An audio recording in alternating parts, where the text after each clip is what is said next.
Well, hello, Andrew here again, and this is episode 209. In our last episode, we looked at Joseph of Arimathea and at Nicodemus, which doesn't appear in Matthew's Gospel, but we included him anyway. Today we're looking at just one little verse, but to give it context, I'm going back into the Joseph story. So, we pick the narrative up at Matthew 27 verse 59.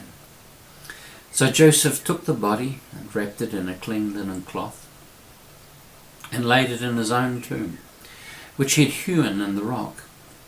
He then rolled a great stone to the door of the tomb and went away. Mary Magdalene and the other Mary were there, sitting opposite the tomb. And it's this last short verse that I just want to briefly consider today. Mary Magdalene and the other Mary were there, sitting opposite the tomb. The other Mary is almost certainly the one we heard mentioned just a few verses ago, as the mother of James and Joseph. James, one of the disciples of Jesus. There were two Jameses among the disciples. This one is often referred to as James the Lesser. And my wondering is if she's there mainly to keep Mary Magdalene company. I suspect so.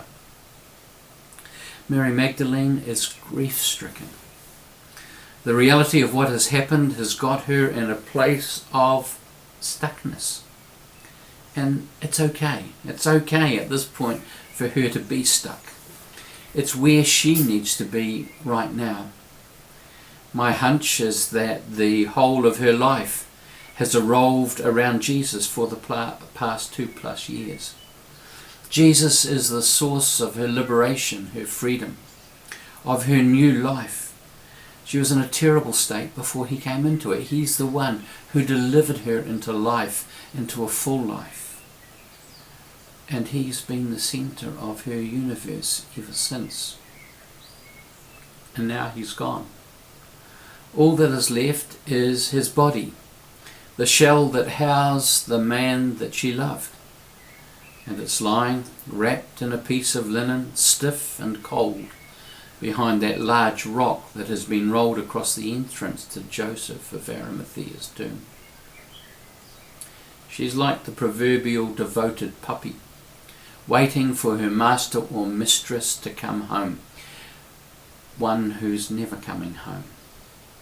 But she waits in devotion and hope. She doesn't care that she's in public view. She doesn't care what people think as they walk by and see her there. Where else? What else is there? Her life for now has come to a halt. She has no idea what comes next. At this moment there is no next. There is no plan B. There never was.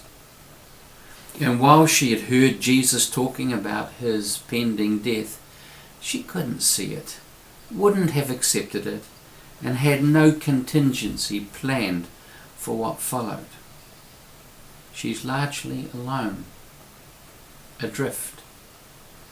The other Mary sees her absolute lostness and keeps company with her. This is an act of love, of compassion, of friendship. I suspect that few words were spoken. There are times when there is nothing that can be said, when it's better that nothing is said. We don't need to have the answers where there is no answer. Simply being present is enough. Mary Magdalene's anchor lies beyond that rock. It's that which keeps her here. What else is there?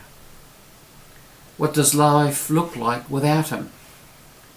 She has no idea, and is not even ready to start thinking about it.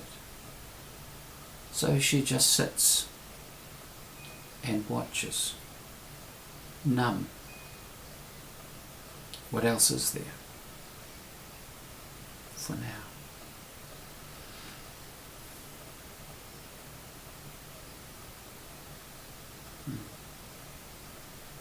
God bless you.